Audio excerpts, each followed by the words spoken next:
ভোটের ট্রেন আশা ছিল বাধাহীনভাবে ছুটবে তার গন্তব্যে। মাঝে মাঝেই ঘটনার আকস্মিকতা থামিয়ে দেয় চলার ছন্দ। প্রশ্ন ওঠে, এ কি ষড়যন্ত্র নাকি স্বাভাবিকতা? গণ অধিকার পরিষদের সভাপতি নুরুল হক নূর এর ওপর হামলা নতুন করে অনেকগুলো নতুন পুরনো প্রশ্ন উস্কে দিয়েছে। সেসব নিয়ে আমাদের আজকের এখন প্রকাশ নাম দিয়েছি এই সময়। সঙ্গে আছি মুজাহিদ শুভ, আমাদের সঙ্গে যুক্ত হয়েছেন মাহমুদুর রহমান মান্না, সভাপতি নাগরিক ঐক্য, ফারুক হাসান, সদস্য সচিব গণ অধিকার পরিষদ, আরও আছেন অধ্যাপক মেজর অবসরপ্রাপ্ত ডাক্তার আব্দুল ওহাব মিনার, সিনিয়র ভাইস চেয়ারম্যান আমার বাংলাদেশ পার্টি। আপনাদের সবাইকে স্বাগত জানাচ্ছি আমাদের অনুষ্ঠানে। শুরুতেই মাহমুদুর রহমান মান্না, আপনার কাছে জানতে চাই, কালকে একটি অনাকাঙ্ক্ষিত ঘটনা ঘটেছে।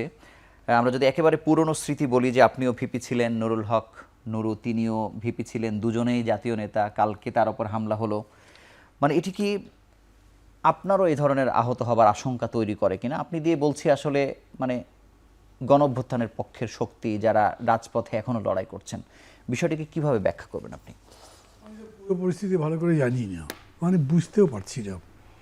ধরেন এমনিতে কোনো রাজনৈতিক নেতার উপরে একটা আন্দোলনের কর্মসূচিতে কোনো একটা ঘটনার মধ্যে পুলিশ বা আইন শৃঙ্খলা বাহিনী হামলা করেছে, সেটাকে একভাবে বোঝা যায়।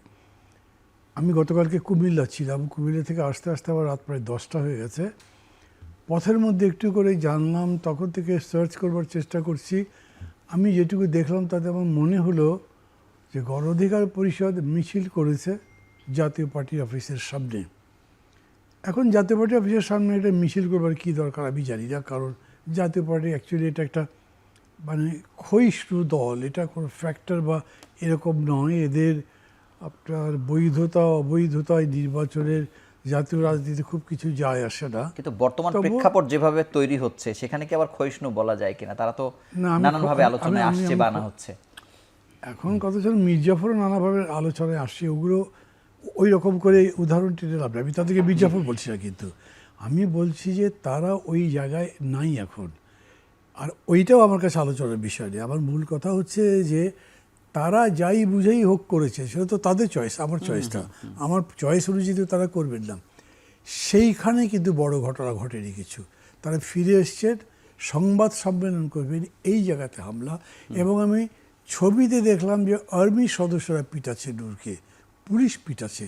এইটা মানে আমাকে একদম হতভম্ব করে দিয়েছে, বিশেষ করে আর্মির এই পেটানোটা। এটা কিসের ইঙ্গিত দেয়?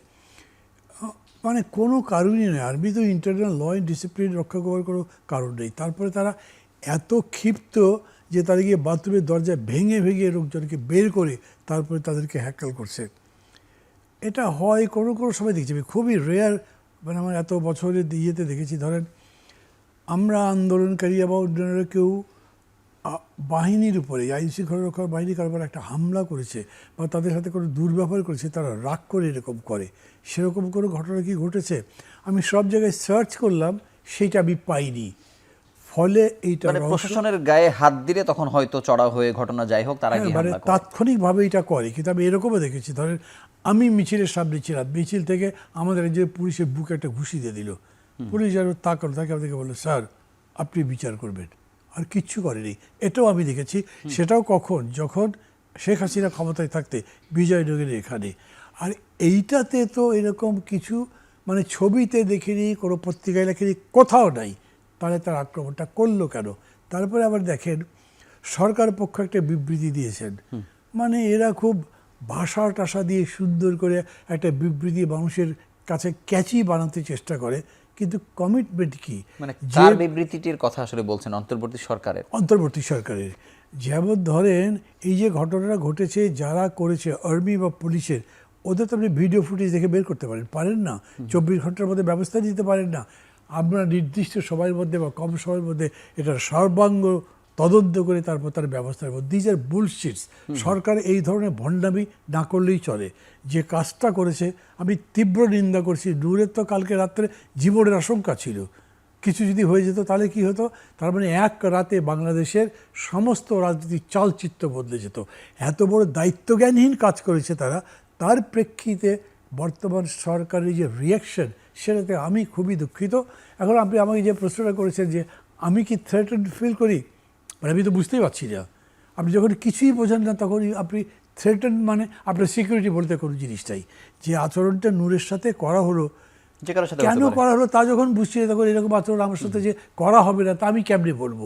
সো আমি ওই দিক থেকে নিশ্চয়ই আমি ফারুক হাসান আপনার কাছে জানতে চাই যে মান্না ভাই যেমন বলছিলেন যে উনি বুঝতেই পারছেন এখনো একটা দিন পার হয়ে গেছে, আপনারা তো অবশ্যই বুঝতে পারছেন যে কালকের দিনের ঘটনা কিভাবে ঘটলো, কেন আপনাদের উপর চড়াও হলো, মানে আপনার কাছে একটু আপনার দলের পর্যবেক্ষণ যেটা আমি সবথেকে ভালো বলতে ধন্যবাদ আপনাকে। শুরুতেই বলে রাখি, আসলে আমরা জাতীয় পার্টির কার্যালয়ের সামনে মিছিল করতে গেছি বা মিছিল করেছি বিষয়টা এমন না। আমরা নিয়মিতই আমাদের যে রাজনৈতিক কর্মসূচিগুলো, এই কর্মসূচিগুলো আমরা পল্টন রোডে, যেটা আপনার পল্টন মোড় থেকে আপনার নাইটিঙ্গেল মোড়ে গিয়েছে, ওই রোডেই আমরা নিয়মিত মিটিং মিছিল, আমাদের যে সভা সমাবেশ এগুলো আমরা করে থাকি। তো গতকালকেও তার ওই ধারাবাহিকতায় আমরা আসলে আমাদের একটি পূর্ব নির্ধারিত কর্মসূচি ছিল, এটা আমরা কিন্তু ওই রোডেই করেছি, নট জাতীয় পার্টির কার্যালয়ের সামনে। তো আমাদের সেই কর্মসূচিটি বিকাল 4টার দিকে ছিল। আমরা যখন সেই মিছিলটি পল্টন মোড় হয়ে নাইটিঙ্গেল মোড় ঘুরে আমরা আবার আমাদের অফিসের দিকে ব্যাক করার মানে শুরু করি, ঠিক তখনই জাতীয় পার্টির যে কার্যালয়টি যে গলিতে আছে, ঠিক ওই গলি বরাবর মেইন রোডে, আমরা কিন্তু মেইন রোডে আছি, আমরা কিন্তু জাতীয় পার্টির ওই গলিতে ঢুকি নাই। আচ্ছা। ওরা ওখান থেকেই, ওদের নেতাকর্মীরা ওই জাতীয় পার্টির গলিতেই ছিল, ওখান থেকেই পিছনে আমাদের অতর্কিত একটা হামলা শুরু করে, ইট পাটকেল কঙ্কর আপনার মানে নিক্ষেপ শুরু করে।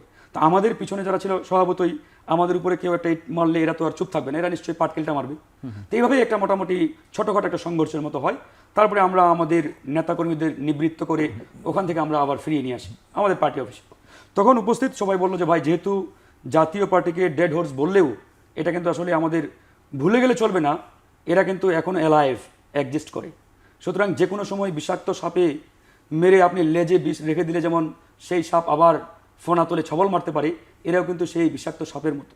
সুতরাং এই ঘটনাটিকে আমাদের ছোট করে দেখার সুযোগ নেই, আমরা এর প্রতিবাদে একটা মশাল মিছিল করতে পারি বা প্রেস কনফারেন্স। আচ্ছা। তারপরে কিন্তু আমরা ধরেন যে আপনার 7:30 বা 8টার দিকে একটা প্রেস কনফারেন্স, এবং কিন্তু যখন মশাল মিছিল। আপনাদের সাথে তাদের ঘটনা ঘটলো, মানে কোনো কিছু নিক্ষেপ বা যাই হোক না কেন, ওই সময় কি পুলিশ ছিল বা সেনাবাহিনী ছিল, বা কিভাবে তাদের সাথে আপনাদের? না, সেনাবাহিনী পুলিশ তো স্বভাবতই প্রতিনিয়ত পাহারাতেই।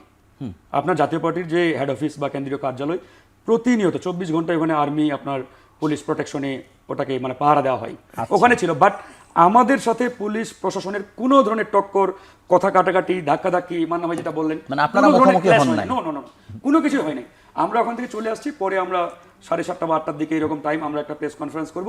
ঠিক ওই টাইমে পুলিশ আর্মি ধরেন যে ওখান থেকে আসছে, আমাদের মান্না ভাই যেটা বললেন, আমি আসলে উইথ ডিউ রেসপেক্ট এটার সাথে আমি আসলে বিরোধিতা করবো বা ভিন্নমত পোষণ করব যে জাতীয় পার্টি একটা ক্ষয়িষ্ণু দল বা তাদেরকে নিয়ে খুব একটা আমাদের ভাববার কারণ নাই। না, অবশ্যই ভাববার কারণ আছে, কারণ ভারতীয় হিজিমনির যে পরিকল্পনা, দ্যাট ইজ অ্যাবসলিউটলি ক্লিয়ার, একবারে পরিষ্কার এখন আমাদের সামনে।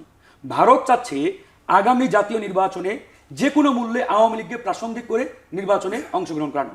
যেহেতু কার্যত পক্ষে আওয়ামী লীগের কার্যক্রম নিষিদ্ধ, সরাসরি হয়তো আগামী নির্বাচনে তাদের অংশগ্রহণের সুযোগও নেই, তাই তারা জাতীয় পার্টির ব্যানারে আগামী নির্বাচনে আওয়ামী লীগকে বাংলাদেশে পুনর্ব্যাক করতে চাই বা পুনর্জন্ম দিতে চাই। এই জন্যই তারা জাতীয় পার্টিকে নির্বাচনে নিয়ে আসবে এবং জাতীয় পার্টিকে আপনার আগামী নির্বাচনে প্রধান বিরোধী দল বানানোর জন্য দিল্লিতে গত 3 মাস আগে একটি ধরেন যে মিটিং হয়েছে, ওই মিটিং এর সিদ্ধান্ত এটা। এখন আপনি প্রশ্ন করতে পারেন, জাতীয় পার্টির কার্যত পক্ষে বাংলাদেশে কোনো কার্যক্রম নেই, হয়তো ওই রকম ভোটারও নেই, কিন্তু আপনি এটা মনে রাখতে হবে, আপনি আওয়ামী লীগের কার্যক্রম নিষিদ্ধ করেছেন, আওয়ামী লীগের বড় নেতারা দেশ থেকে পালিয়ে গেছে, কিন্তু আওয়ামী লীগের ভোটাররা পালিয়ে যায় নাই। তাহলে এই আওয়ামী লীগের ভোট ব্যাংক কোথায় যাবে? নিশ্চয়ই তাদের একটা পরিকল্পনা আছে। তো এখানে যদি আপনি জাতীয় পার্টিকে আপনি প্রাসঙ্গিক করে আগামী নির্বাচনে অংশগ্রহণ করাতে পারেন, তাহলে দেখবেন ওই আওয়ামী লীগের ভোটার, জাতীয় পার্টির যারা ভোটার রয়েছে, তাদের সম্মিলিত সংমিশ্রণে জাতীয় পার্টি কিন্তু প্রধান বিরোধী দল একটা সমূহ সম্ভাবনা আছে। আর জাতীয় পার্টি যদি প্রধান বিরোধী দল হতে পারে, তাহলে 100% লিখে রাখেন, হাসিনা কামব্যাক করবে, আওয়ামী লীগও বাংলাদেশে আবার তাদের একটা পুনর্বাসন। আপনার কাছে আসবো ডাক্তার মিনার। পরিষ্কার একবারে।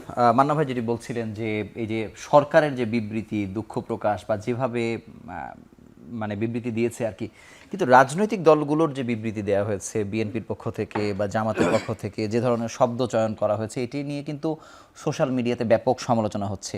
মানে এটিও কি একটা দায়সারা গোছের কিছু হলো কিনা, যে আমার সাথে তো কিছু হয়নি? আপনি কিভাবে ব্যাখ্যা করবেন? ধন্যবাদ শুভ। আসলে আমাদের 5ই আগস্টের পরে আর 5ই আগস্টের আগে এই যে দৃশ্যপট, মানে এটা আমাদের মানে চিন্তারও বাইরে হয়ে গেছে। মানে যে এখন যেভাবে আমাদের রাজনৈতিক দলগুলো পরস্পরের পিছনে যে সমস্ত ভাষা প্রয়োগ করে কথা বলে, এটা আমি ব্যক্তিগতভাবে কখনো কল্পনাই করতে পারিনি, কারণ আমরা এখনও ওই জায়গাটা আছি।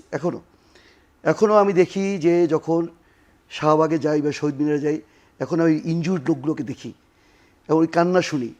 ঢাকা মেডিকেল কলেজের এমার্জেন্সি তো যেতেই পারি না, এত ট্রমা। তো সেখানে তারা,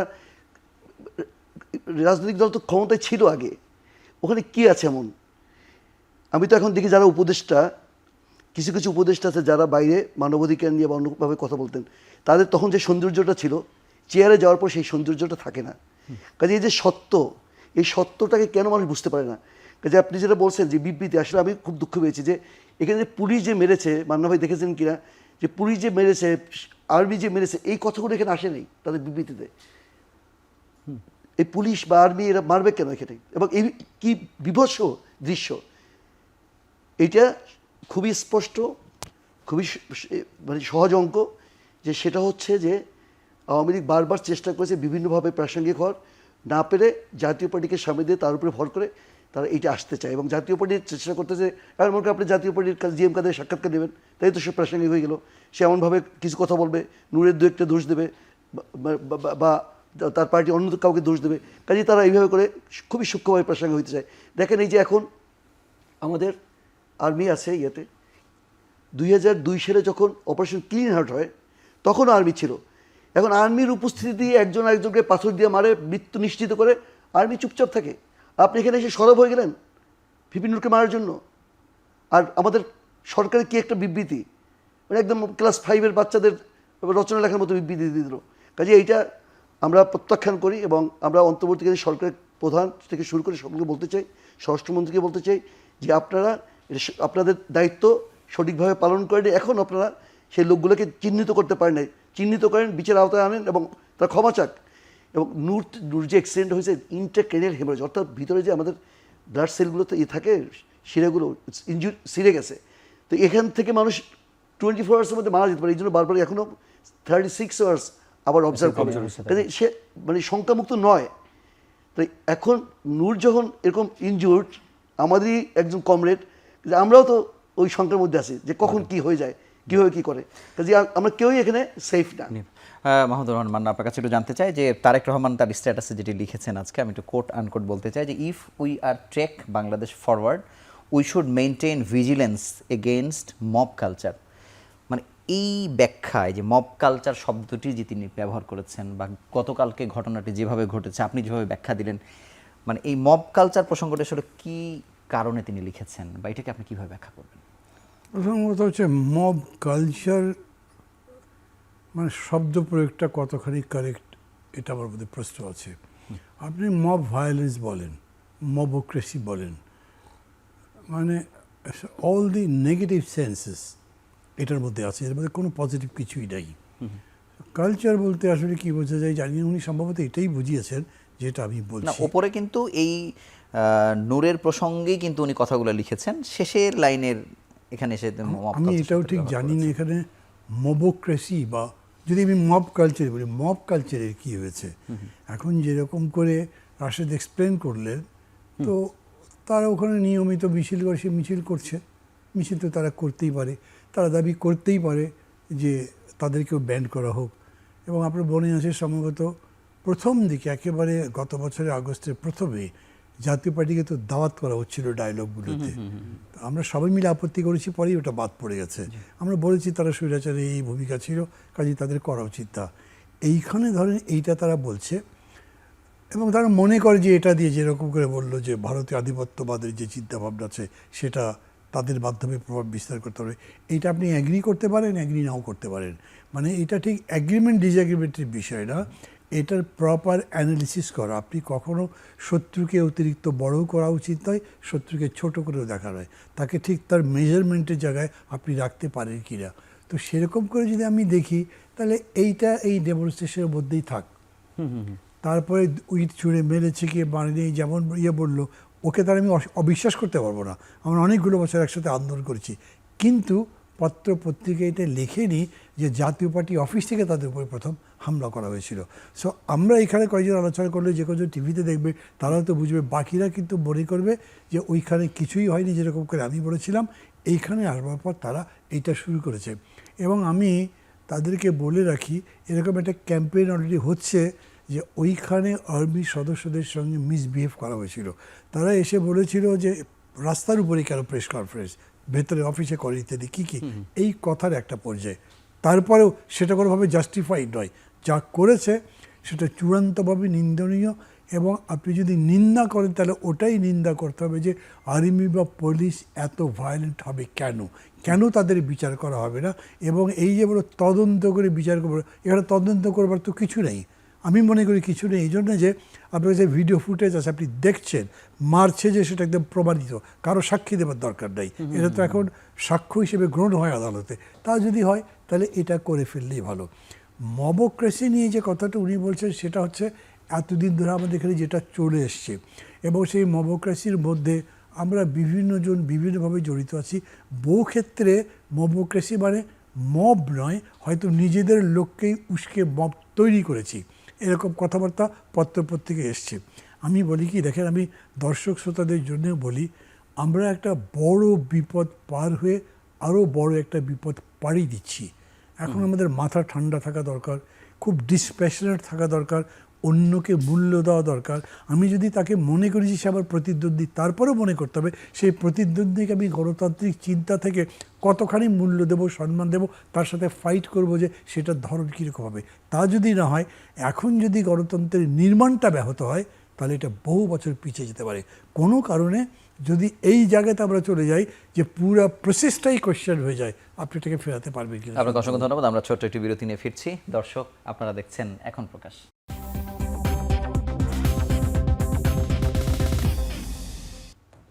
ফিরে এলাম বিরতির পর, আপনারা দেখছেন এখন প্রকাশ। আমি আপনার কাছে যাবার আগে ডাক্তার মিনার, আপনার কাছে একটু শুধু জানতে চাই যে জাপাকে নিষিদ্ধের দাবি করেছে জামাত, ইসলামী আন্দোলন বাংলাদেশ এবং গণ অধিকার পরিষদ তো আসলে বলেছেই। মানে এই ঘটনার সাথে নিষিদ্ধের দাবিটিকে আপনি কিভাবে বা এবি পার্টি কিভাবে নিচ্ছে?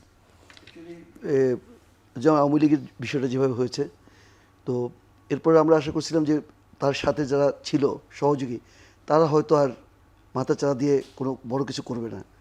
তো তারা যে সমস্ত বিবৃতি মাঝে মাঝে জিএমকাদের আওয়ামী লীগকে সমর্থন করে প্রকাশ্যে কথা বলছে, তো এটা তো এক ধরনের মানে উষ্মা হওয়ার মতো একটা জিনিস। সেজন্য আমরা মনে করি না যে মানে নিষিদ্ধ করলেই সব ঘুচে যাবে, এটাকে রাজনৈতিকভাবে মোকাবেলা করাটাই। এবং কালকে যে ঘটনাটা ঘটছে, আমরা এখন সবাই যেমন সরব, আমরা যারা 24-এর গণঅভ্যুত্থানে যারা ফ্রন্টলাইনে কাজ করেছি, ঐক্যবদ্ধভাবে কাজ করেছি, আমরা যদি এই ব্যাপারে সরব হই এবং এক জায়গায় থাকি, তাহলে জাপা আওয়ামী লীগ রয়ই ভেঙে গেছে, আর জাপা আর কী করতে পারবে। এই জন্য এটা রাজনৈতিকভাবে মোকাবেলা করাটাই উত্তম, যাতে মানে অনেকেই দেখছি যে নেগেটিভ কথা বলতেছে, কী দরকার কী করার, সেই সুযোগটাও যাতে না থাকে। জাপাতে অনেক দুর্বল আওয়ামী লীগের তুলনায়। কাজে আমরা যদি ঐক্যবদ্ধভাবে কাজ করি, আজকে যে আওয়াজটা হচ্ছে, আমরা প্রেস ক্লাব আজকে মিছিল করেছি, ওখানে সভা করেছি, এবং কালকে ওই ইয়ে ছিল, ওদের সেক্রেটারি ছিল, সেখানে আমাদের মঞ্জু হয়ে গিয়েছে। তো কাজে আমি মনে করি এটা রাজনৈতিকভাবে মোকাবেলা করাটাই উত্তম, এটা আমার বক্তব্য।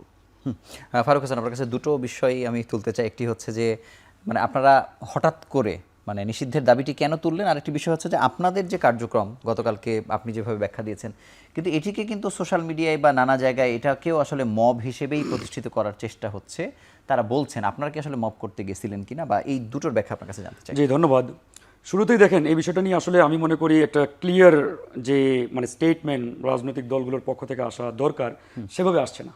যেমন ফার্স্ট অফ যে বিষয়টি বলতে চাই, জাতীয় পার্টির নিষিদ্ধের যে দাবিটি, এটা কিন্তু হঠাৎ করে আসে নাই যে আমরা কালকে বা পরশুদিন মানে হঠাৎ করে এই দাবিটা করছি। নো, এটা আফটার 5 আগস্ট আওয়ামী লীগের সাথে আমরা কিন্তু বারবার বলেছি, আওয়ামী লীগ এবং তার সহযোগী যারা বিগত 15 বছর আওয়ামী লীগের এই গুম খুন ক্রসফায়ার, আওয়ামী লীগের যে অপকর্ম, এই প্রত্যেকটা অপকর্মকে যারা জাস্টিফাই করেছে, বৈধতা দিয়েছে, এদেরকে আওয়ামী লীগের সাথে নিষিদ্ধ করতে হবে। আপনারা বলেছেন, এখন অন্য কেউ বলেনি, যেমন জামাত ইসলাম আজকে বলেছে, অনেকেই তো বলেছে, তারাও আগে বলেছে বিক্ষিপ্তভাবে বা বিচ্ছিন্নভাবে হয়তোবা, এখন তারা প্রকাশ্যে মানে একবারে দলীয় সিদ্ধান্তের আলোকে বলতেছে। এখন ধরেন একজন চোরের সর্দার, সে চুরি করতে গেছে, তার 2 জন সহযোগী নিয়ে। এখন আপনি কি করলেন, চোরের সর্দারকে ধরে আপনি শাস্তি দিলেন আর বাকি 2 জন সহযোগীকে পুরস্কৃত করলেন, তাহলে এটা কি মিন করে বলেন? তা আজকে এই বিপ্লব পূর্ববর্তী বাংলাদেশে আপনি আওয়ামী লীগের কার্যক্রম নিষিদ্ধ করলেন, আওয়ামী লীগকে ব্যান করলেন, বাট আপনি আওয়ামী লীগের অন্যতম সহযোগী জাতীয় পার্টি 14 দল, তাদের বিরুদ্ধে কোনো অ্যাকশন নিচ্ছেন না, তাদের বিরুদ্ধে কোনো কথা বলছেন না, সিদ্ধান্ত জানাচ্ছেন না। What is this? এটার মানেটা কি? ভাই আমাদের বললেন আওয়ামী লীগ চলে গেছে, জাতীয় পার্টি অতটা প্রভাবশালী ইত্যাদি। নো, আওয়ামী লীগ কার্যত পক্ষে বাহ্যিক দৃষ্টিতে আমরা বলতে পারি তারা বিতাড়িত হয়েছে, বাট আওয়ামী লীগের প্রত্যেকটা স্টেক এখনো বাংলাদেশের প্রত্যেকটা জায়গায় এখনো প্রতিষ্ঠিত, প্রত্যেকটা জায়গায় বসা। ইভেন এটাও আমরা বলতে চাই ইন্ডিয়ান হিজিমনির 95% বাংলাদেশের প্রত্যেকটা সেক্টরে স্টিল নাও ইজ অ্যালাইভ। কোথায় যাবেন আপনি? পুলিশ, প্রশাসন, প্রত্যেকটা জায়গায় আওয়ামী লীগের দোসররা, ভারতীয় হিজিমনির দোসররা বসা। এই যে কালকে মান্না ভাই যেটা বর্ণনা দিলেন, আমি তো সচক্ষে দেখছি, এটা তো আসলে আমার চোখ দিয়ে পানি পড়ছে এই ঘটনা যখন আমি বলতে গেছি, যে সেখানে কিভাবে আর্মির কতিপয় সদস্য এবং পুলিশের মানে একবারে সন্ত্রাস স্টাইলে, এটা কোনোটা মানে কোনোভাবে এটাকে স্বাভাবিক কোনো ঘটনা বলার তো সুযোগে নেই, মানে একবারেই সন্ত্রাস স্টাইলে তারা যেভাবে লাঠি নিয়ে মানে এভাবে ঘুচাচ্ছে, মানে কি বললো ওটাকে আমাদের বিপিনুল হক নূরকে, হ্যাঁ ব্যানেট দিয়ে, রাইট, 1971 সালের যে ঘটনা আমরা ওই পাঠ্যপুস্তকে পড়েছি, ঠিক এভাবে, মানে এটাকে কোনোভাবেই এক্সপ্লেইন করার মতো নয়। তো এখান থেকে এটা স্পষ্ট মানে আমাদের কাছে প্রতীয়মান যে এই হিজিমনিকে যদি আমরা উৎখাত করতে না পারি আমাদের সবার জন্য বিপদ অপেক্ষা করছে। মান্না ভাই যেমনটি বললেন যে আমরা তো কেউই নিরাপদ নই, উনি জানেনই না, উনি জানেন না, আমি জানি না আমার কালকে কি দশা হবে। তো আজকে বিপিনুরকে অ্যাটাক করেছে, ইটস এ মেসেজ, এটাকে বার্তা, আমরা কেউই নিরাপদ নই, কেউই রেহাই পাবো না। তারা একটা সিম্বলের মাধ্যমে মেসেজ দেওয়ার চেষ্টা করলো, যদি বেশি বাড়াবাড়ি করেন তাহলে কিন্তু ভবিষ্যৎ পরিণতি আপনাদের সবারই একই হবে। এখন এই জায়গায় আমাদের শিক্ষা নিতে হবে। আমরা নিজেরা যেভাবে কাদা ছোড়াছুড়ি, একে অপরকে যেভাবে কটাক্ষ করা, আমাদের মধ্যে যে একটা বিচ্ছিন্ন হওয়ার একটা মানে মারাত্মক রকমের একটা মানে রাজনৈতিক কালচার ইতিমধ্যে গড়ে উঠেছে, এটা কন্টিনিউ করলে আমাদের ভবিষ্যৎ পরিণতি বিপিনুল হক নূরের মতোই হবে। সুতরাং এখান থেকে আমাদের বেরিয়ে আসতে হবে। ভুলে যাবেন না, একটা বিপ্লব বা গণঅভ্যুত্থান যেটাই বলেন, বিপ্লবের প্রথম ফেজ আমরা আসলে সম্পূর্ণ করেছি, আমরা এখন সেকেন্ড ফেজে আছি। এই বিপ্লব বা গণঅভ্যুত্থানের থার্ড ফেজ আছে। এই থার্ড ফেজ অতিক্রম না করা পর্যন্ত উই আর নট সেফ, আমরা কেউই নিরাপদ না। সুতরাং আমাদের সেই তৃতীয় ফেজ পর্যন্ত আমাদের সেই ধৈর্যের সাথে মানে অপেক্ষা করতে হবে এবং ডিল করতে হবে, অন্যথায় ভবিষ্যৎ পরিণতি কিন্তু আমাদের মানে সেরকমই হতে পারে। এখন এই যে জামাত ইসলাম, ইসলামী আন্দোলন, এবি পার্টি, অনেক দলই আজকে বলেছে জাতীয় পার্টিকে নিষিদ্ধ করতে হবে, হয়তো মান্না ভাইরাও বলেছে বা অন্যান্য দলও, আমি বিএনপির সাথেও কথা বললাম, তারাও এই বিষয়ে একমত। এখন আমাদের কথা হচ্ছে যে এই জায়গায় আমাদের একটা স্ট্রং রোল প্লে করতে হবে। কালকে প্রধান উপদেষ্টা কয়েকটা দলকে ডেকেছেন, আমাদের সাথেও বসবেন, আমরাও কথা বলেছি।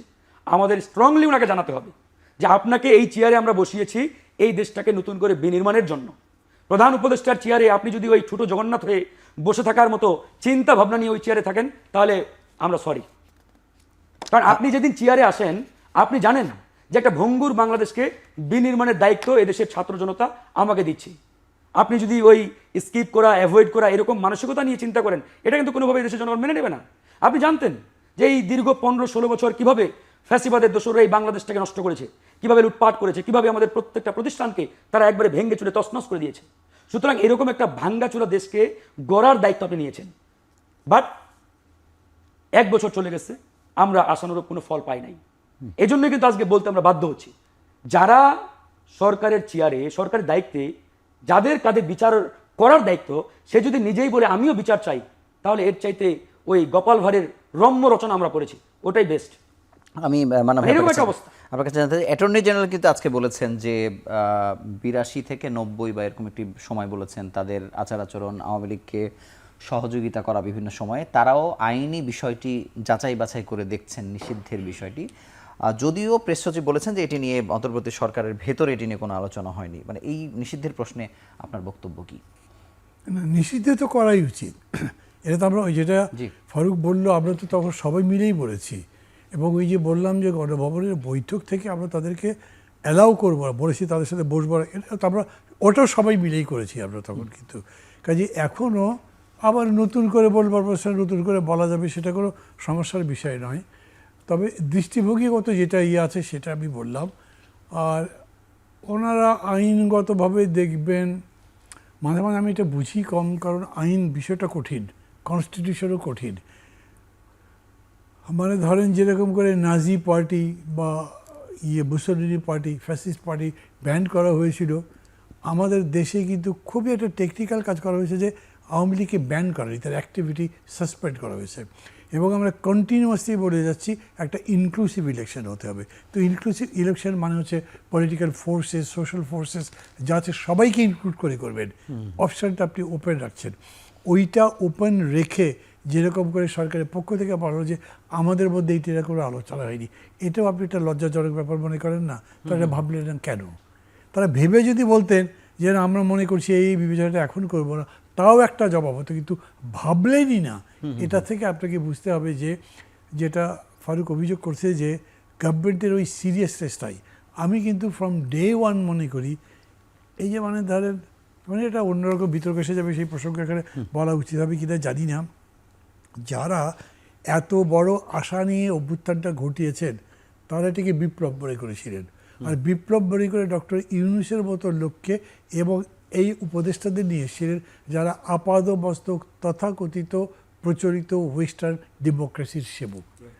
তো তারা তো এটাই করবে, তাদের কাছে আপনি অন্য জিনিস চেয়ে লাভ নাই। ওইটা আপনি উইলফুলি সবাই মিলে চেয়েছেন, ডেকেছেন, বসিয়েছেন, উনি তার কাজ করছে।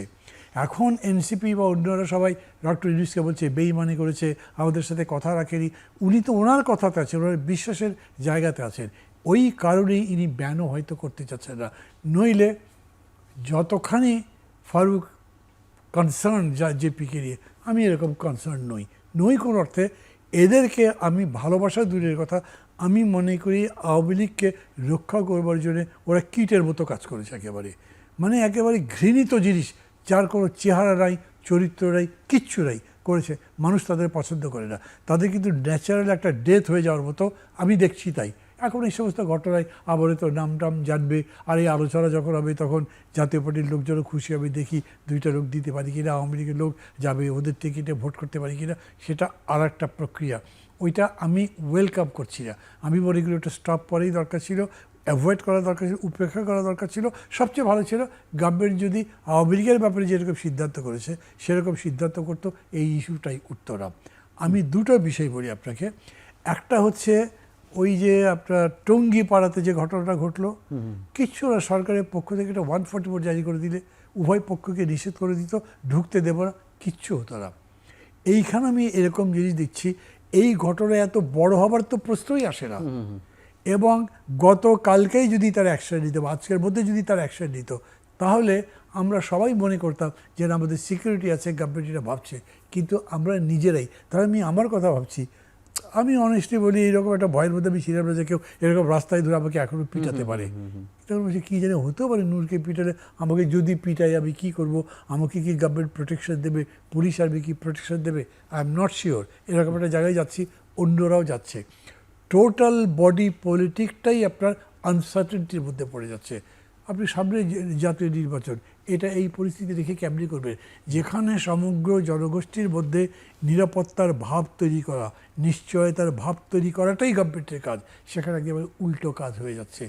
এটার ভেতরে আরও কিছু আছে এরকম আমার মনে হয়। আমি ছোট করে ডাক্তার মিনার আপনার কাছে জানতে চাই যে ডক্টর মোহাম্মদ ইউনূস যেমন আজকে বলেছেন তিনটি বড় রাজনৈতিক দলের সাথে তিনি বসতে চান, তারপরে তো ফারুক হাসান বললেন যে ওনাদের সাথে বসবেন, কিন্তু এই যে আলাদা আলাদা বসা, একসাথে না কেন? প্রথম দফাতেই বলা হলো যে বড় রাজনৈতিক দলগুলোকে বলা হলো, মানে সবার অংশীদারিত্ব আসলে এই সংকটে প্রয়োজন কিনা আপনি কিভাবে দেখেন? এটা তো সরকারি ভালো বলতে পারবে, আমরা তো আমাদের এক্সপেকটেশন তো সবাইকে নিয়ে বসুক, এবং এই যে হুইসপারিং, একে নিয়ে বসা, ওকে এইটা বলা। আপনি ঐক্যমত্য কমিশনে যদি সবাইকে নিয়ে বসতে পারেন তাহলে বসবেন না কেন? এখানে কেন একসঙ্গে বসবেন না কেন? আরেকটা জিনিস কি, যে প্রাসঙ্গিকভাবে বলি, এই যে আওয়ামী লীগকে ব্যান করা, জাতীয় পার্টিকে ব্যান করা, এইটা হলো একটা কাগজি ব্যাপার এবং একটা ভার্বালি বললেন, কিন্তু এইটাকে ফলপ্রসূ করার জন্য আমাদের মধ্যে যে ঐক্যবদ্ধতা থাকার দরকার ছিল বাস্তবায়ন করার জন্য, সেটা তো নাই।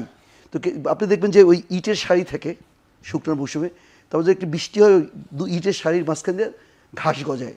আমাদের যে দুর্বলতাগুলো আছে, আমরা যে পরস্পরের প্রতি কাদা ছড়াছড়ি করি এবং নোংরা ভাষা ব্যবহার করি, এবং আমাদের যে আদর্শিক দূরত্ব সৃষ্টি হয়েছে, ওই চেতনার জায়গায় যে আমরা নাই, এই ফাঁকি এরা আসবে। কাজে এটা শুধুমাত্র মুখে বললেই হবে না যে এদেরকে ব্যান করে দিলাম, এ নিষিদ্ধ। এইটা করতে হলে আমাদের মনোজগতে চেঞ্জ হয়ে আসতে হবে, এবং বিপ্লবাত্মক চেতনাটা থাকতে হবে যে এর 1400 শহীদ যে হলো, 30,000 পঙ্গু হলো, তাদের বাবা মা আত্মীয় স্বজন, কী একটা ইনজুরি, কী রক্তাক্ত একটা অবস্থা, এই বিবর্ণ অবস্থাটা আমরা ভুলে গেলে চলবে না। তো ওই জায়গায় তো নাই দলগুলো, বড় দলগুলো নাই, তো আমরা কেউই নাই। এই জায়গায় যদি আপনি ঐক্যবদ্ধ থাকেন, তাহলে আওয়ামী লীগ বা জাতীয় পার্টি বা তাদের যা অন্য সঙ্গী যা 14 দল আছে, তারা কখনোই আসতে পারবে না।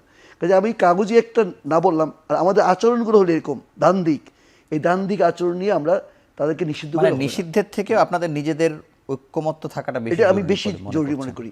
আমাদের ঐক্যবদ্ধ ইম্পসিবল। তারা পুরো ভারত সব পাকিস্তান এয়ারপোর্টে আপনি দেখছেন না, জনতার শক্তি এত বেশি।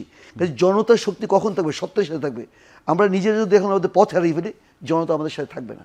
আপনাকে ধন্যবাদ। আমরা আরো একটি ছোট্ট বিরতি নিচ্ছি। দর্শক, আপনারা দেখছেন এখন প্রকাশ।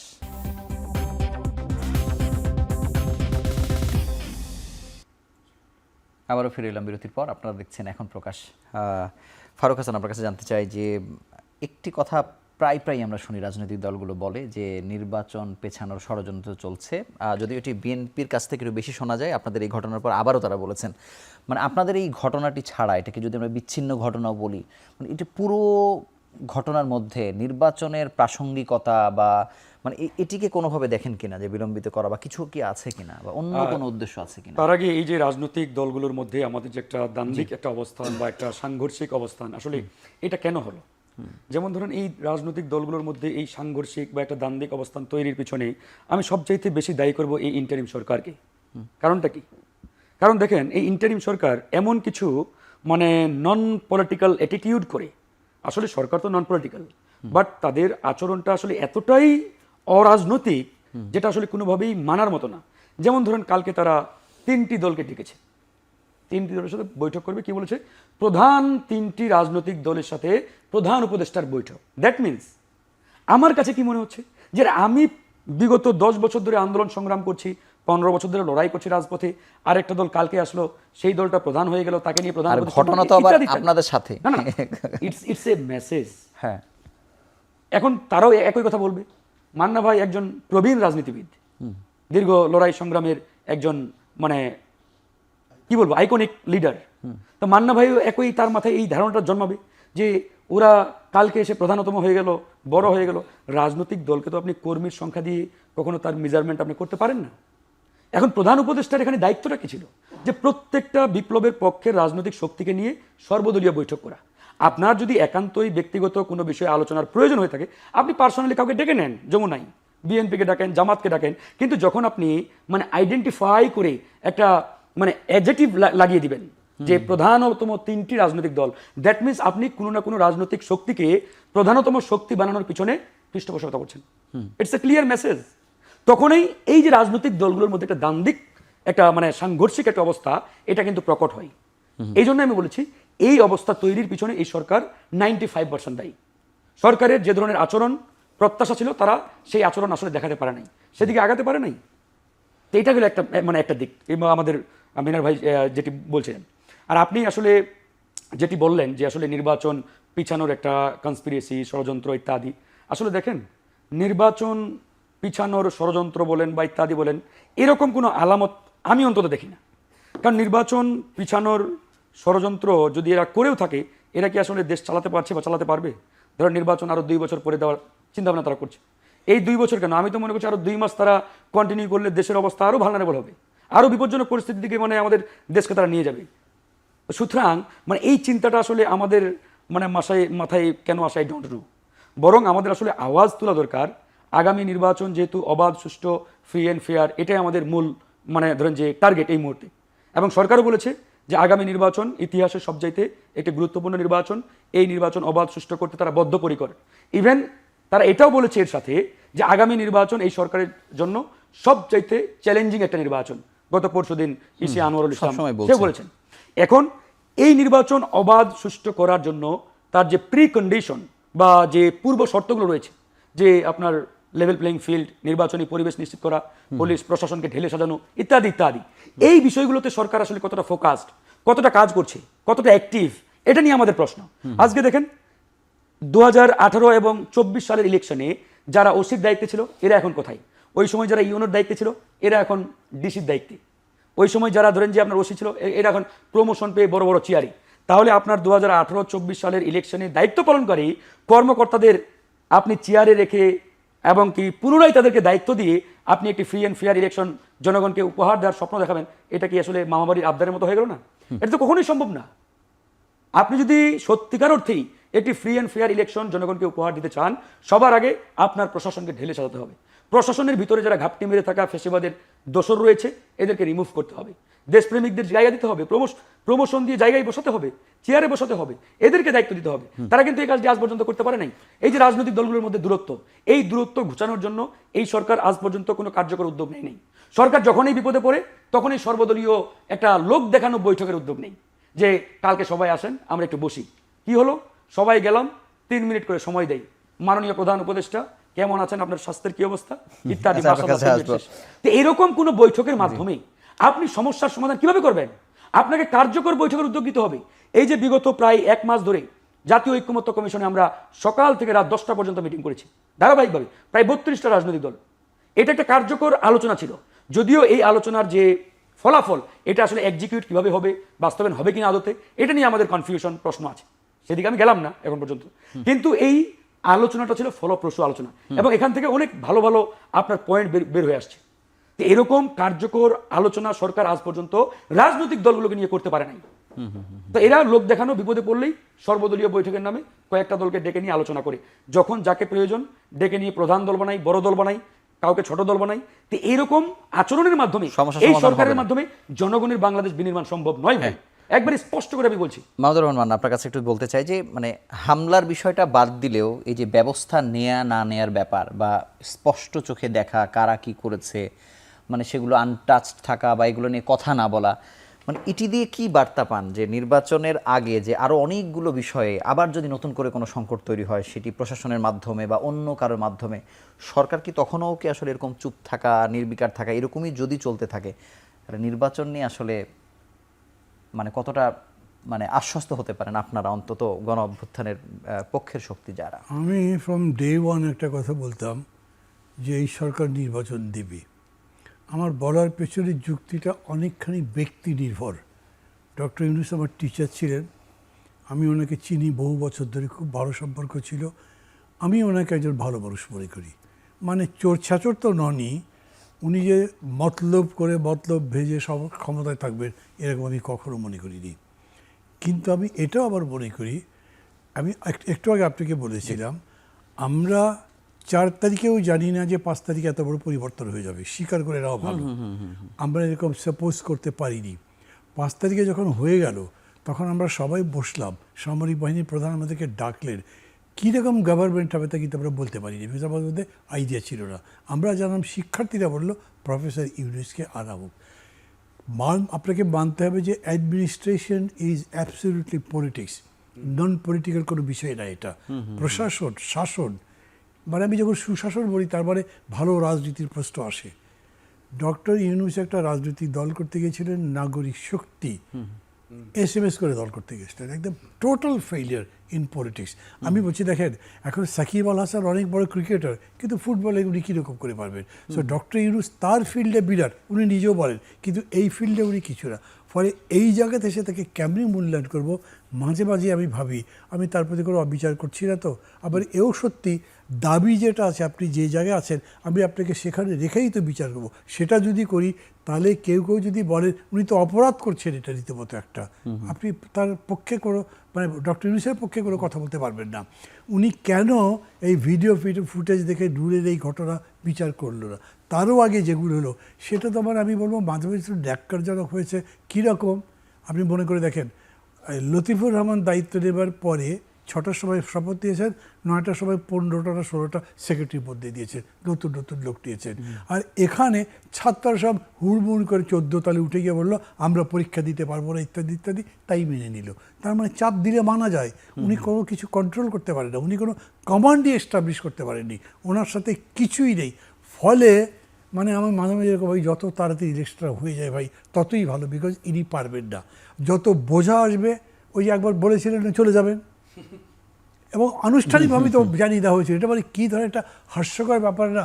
কিন্তু তারও আগে খেয়াল করে দেখেন, উনি যে দায়িত্ব নেবার জন্য ফ্রান্স থেকে যখন ফিরে এসেছিলেন এয়ারপোর্টে বলেছিলেন না আমার কথা কিন্তু শুনতে হবে, মানে একটা বিতর্ক ঠিকটা প্রশ্নের প্রেক্ষে দিয়ে আমার কথা শুনতে হবে, না হলে আমি চলে যাবো দেশ ছেড়ে। এখনও চাপটা দিলেন, এক রাত্রে ফ্লাইট উনি চলে গেছে, তাহলে কী করবেন? মানে মানে আমি এটা হয়তো মনে হবে যে ফান্ড করছি, কিন্তু আমি ফান্ড করছি না, আমি তো দেখলাম এরকম। সেই জন্যে আমি মনে করি কি যে ওনাকে আমরা সবাই মিলে বলা দরকার এবং আমাদের সবার বোঝা দরকার সরকারের দায়ের চাইতে আমাদের দায় বেশি। গণতন্ত্র আমাদের জন্য দরকার। এর ইলেকশন যত ভালো হোক খারাপ হোক যাই হোক, ডক্টর ইউনূস এবং এই অন্তর্বর্তী সরকারের যারা আছেন তারা যে বিদায় নেবেন, they will not come back to politics again. ধন্যবাদ ডাক্তার মিনান। আমি ওনার প্রসঙ্গ ধরেই, মান্না ভাইয়ের প্রসঙ্গ ধরে জানতে চাই যে এই যে মানে বাধ্য হয়ে যাচ্ছি তাই একটা নির্বাচন আগে হওয়াই ভালো, কিন্তু এই নির্বাচনটা যদি আসলে হয়েই যায়, যত ধরনের ডিসপিউট আছে বা যতগুলো বিষয়ে এতদিন ধরে আলোচনা হলো, যেটি ফারুক হাসান বলছিলেন, এই হয়ে গেলেও কি আসলে বাংলাদেশের মুক্তি কিনা এই জায়গাতে? এটা হচ্ছে কি যে আপনার অপারেশন একটা করতে হবে, করেই ফেললাম, বাচক মুরুক কি যায় আসে, এটা তো সেরকম একটা অবস্থা। মানে আপনি যেখানে আমাদের সেনাবাহিনীতে বলে যে যেমন ছিলে আপনি আরামে দাঁড় করে রেখে আবার যেমন ছিল আগের জায়গায় চলে যাওয়া। তো আমার তো তাহলে এই ইনজুরিগুলো কেন হলো, কেন এত মানুষ শহীদ হলো? আপনি যদি দায়সারা একটা নির্বাচন দিয়ে সেই রকমই অ্যাটিটিউড নিয়ে, পলিটিশিয়ানরা যদি সেই অ্যাটিটিউড নিয়ে এসে রাষ্ট্র পরিচালনা করার চেষ্টা করেন, যেটা আমরা ইতিমধ্যে দেখে ফেলছি। আমরা পলিটিক্যাল পার্টির 5ই আগস্টের পরে তো চরিত্র সকলের উদ্ভাসিত হয়েছে, তাই না? তো এখন আপনি বলতে পারেন যে তাইলে এটা কি ডিটারজেন্ট দিয়ে ধুলে পরেই অ্যাটিটিউড চেঞ্জ হবে। তাহলে এই যে নির্বাচনটা হবে, আমরা ঐক্যবদ্ধ কমিশন অনেকগুলো সাজেশন আসছে না, এগুলো আপনি বাস্তবায়ন করেন, যেগুলো বাস্তবায়ন করা যায়, বাস্তবায়ন করার মতো, তো সেগুলো বাস্তবায়ন করেন আপনি। এখন আপনি পলিটিক্যাল পার্টি কখন আসবে বসবে এবং তাদের হাতে বাস্তবায়ন করার জন্য আপনি যদি রেখে যান, সেই বাস্তবায়নের জোরালো কোনো ইয়ে কি আমরা দেখতে পাচ্ছি কিনা?